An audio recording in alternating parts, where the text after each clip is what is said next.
Stop.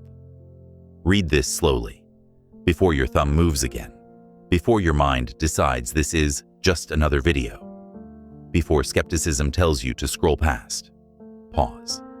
Because moments like this do not repeat. God says, don't scroll. This is your final moment, not your final breath, not the end of your life, but the final moment before something irreversible shifts. This is not entertainment. Let's be clear. This is not motivation. This is not inspiration. This is not religious hype. This is interruption. You did not search for this message. You did not plan to hear this. And yet, here you are. God says, I interrupted you because silence was no longer working. Why you were stopped right now, out of millions of people scrolling at this exact second, you are reading these words. Not later, not tomorrow, not after life becomes easier. Now. God says, timing matters more than comfort. There were moments before when God whispered, moments when He nudged your heart, moments when something inside you said, pay attention. You ignored it, not out of rebellion, but out of exhaustion, out of disappointment, out of delay. So God raised His voice. The most dangerous lie, you believed the lie, was never, God doesn't exist. The lie was, I still have time. You told yourself, I'll deal with this later. Once things calm down. After this season. When I feel ready. And God says, later, was never promised. Not because God is cruel, but because delay changes outcomes. This is what you didn't notice. While you were waiting, things were shifting.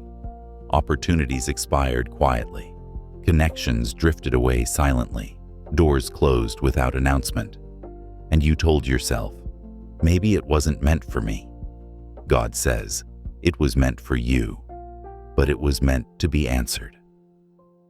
Why this feels heavy. If this message feels uncomfortable, if your chest feels tight, if your mind wants to escape, that is not fear. That is recognition. God says, your spirit remembers what your mind avoided. You know something has been off. You know you've been surviving, not living. You know you've been delaying a decision that won't wait forever. This is not condemnation. This is mercy before consequence. The moment before consequences. God rarely warns loudly. Most warnings are quiet, a restlessness you can't explain, a repeated thought you keep pushing away, a sense of urgency without clarity. But when those are ignored, God says, I intervene directly. This message is not random. It is not algorithmic coincidence. It is divine interruption. What happens if you scroll away? This is hard to say, but it must be said honestly. Nothing dramatic will happen immediately. No lightning, no instant punishment. Life will continue. And that is the danger. Because missed moments don't scream. They fade. God says, what you ignore now, you will feel later. A quiet emptiness, a sense of I should have. A future where clarity feels harder to reach. Not because God left, but because you did not respond when He knocked. This is not about perfection. God is not asking you to be flawless. He is not asking you to fix everything today. He is not asking you to understand everything. God says, I am asking for your attention. Attention precedes transformation. You don't change your life in a moment. You change your direction. The door you keep avoiding. There is something specific you've been avoiding. A decision, a surrender, a release, a step of obedience. You already know what it is. God says, I am not hiding it from you. You are hiding from it. Not because you're weak, but because you're tired. And God understands that. Why God is urgent now. This is important. God is not urgent because He is impatient. He is urgent because the window is narrowing. Some seasons have flexibility, others require precision. God says, what once could wait now requires movement. You are not being rushed to perform. You are being asked to decide. Indecision is still a choice. This is your final moment of ignoring. Let's redefine final. Final does not mean the end of hope. Final means the end of avoidance. After this, things change. Either you respond or you resist. Both shape your future. God says, neutrality ends here. Why you feel exposed. This message feels personal because it is. Not because God is watching to judge, but because He is watching to rescue. God says, I confront what I plan to restore. Exposure precedes healing. Light comes before rebuilding. You were not meant to see this earlier. If you had heard this message a year ago, you would have dismissed it. 5 years ago, you wouldn't have understood it. God says, you are hearing this now, because now you are ready to listen. Pain matured you. Waiting humbled you. Disappointment softened you. This moment required preparation. What God is asking right now, not a promise, not a vow, not a public declaration. God says, stay. Stay present. Stay open. Stay long enough to hear the rest. Because what comes next explains why resistance increased, why delays stretched longer than expected, why things fell apart when you were trying to obey. But that revelation comes only to those who don't scroll away. This is the threshold. Every life has thresholds, moments that separate before from after. This is one of them. You won't feel fireworks. You won't hear a voice, but something is shifting internally. God says, if you stay, I will speak clearly. What you are feeling right now is not random. Before you continue, understand this. The pressure you've been feeling lately did not come from life alone. It came from proximity. God says, pressure increases when you are close to crossing. That is why everything suddenly felt heavier. That is why distractions multiplied. That is why doubt got louder right when you were trying to do better. This was not coincidence. This was resistance reacting to movement. Why things got harder when you tried to obey. Let's speak honestly. You expected obedience to make things easier. You thought once you started praying again, once you tried trusting again, once you tried doing the right thing, life would soften. But instead, it intensified, and you wondered, did I hear God wrong? Why is this getting worse? Why do I feel more attacked now than before? God says, because what never reacted before is now threatened. When you were stuck, nothing fought you. When you were passive, nothing resisted you. When you were silent, nothing opposed you. But movement triggers opposition. The moment you stopped coasting, there was a moment, quiet but decisive, when you internally said, I can't keep living like this. That moment mattered more than you realized. God says, heaven responded the moment you became honest. You didn't say it out loud. You didn't announce it. But something in you shifted.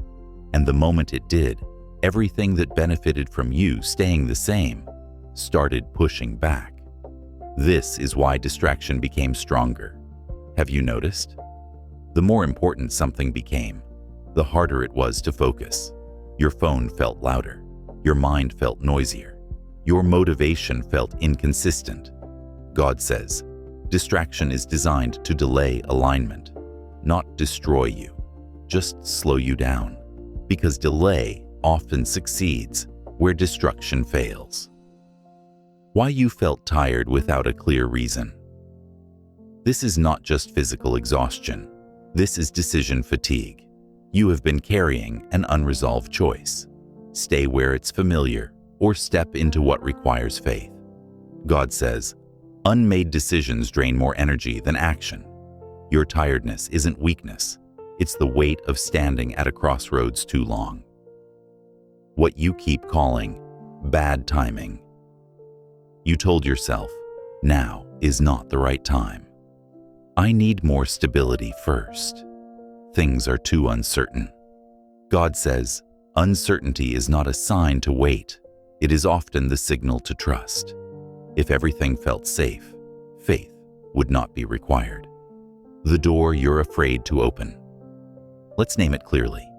There is a door you sense God has been pointing to, not literally, but spiritually. It could be a hard conversation, a walk away, a commitment, a surrender. A calling you've delayed. You already know which one. God says, fear does not mean the door is wrong. Fear means the door is real. Why God did not force you sooner. Here is something important. God respects readiness. He does not drag people into purpose. He invites them. God says, I waited because I wanted your yes, not your panic. But now, waiting longer would cost you more than stepping forward. So God interrupted. The consequence. You didn't realize. This is not about punishment. This is about missed momentum. Some doors do not close loudly. They close quietly. God says, the danger is not rejection. It is expiration. Opportunities age. Assignments have seasons. Certain alignments require timing. Not because God changes his mind, but because environments shift. Why you felt isolated recently. This part hurts. Some people grew distant. Some connections weakened. Some relationships stopped making sense. You blamed yourself. God says, I removed what could not follow you. Not everyone is allowed into your next season. Not everyone is equipped for your future. Isolation was not abandonment. It was preparation. The silence you misunderstood. When God went quiet, you assumed distance. But silence does not mean absence. God says, I was working where you couldn't interfere. If God explained every step, you would try to control it. If he showed you every outcome, you would rush it. Some things must develop unseen. Why this message feels final? Because it is decisive. This is not about fear. This is about clarity. God says, after this moment, clarity replaces confusion. Not because everything becomes easy, but because hesitation loses its power. What happens if you stay? If you stay with this message, if you don't scroll away internally, if you let this moment settle, something shifts. Not externally first, internally. God says, decision restores authority. You stop feeling dragged by life and start feeling directed. This is not about religion. God is not asking you to become religious. He is not asking you to perform. He is not asking you to impress anyone. God says, I am asking you to trust me with the next step, not the whole plan. Faith is not seeing everything. Faith is moving with enough light for one step,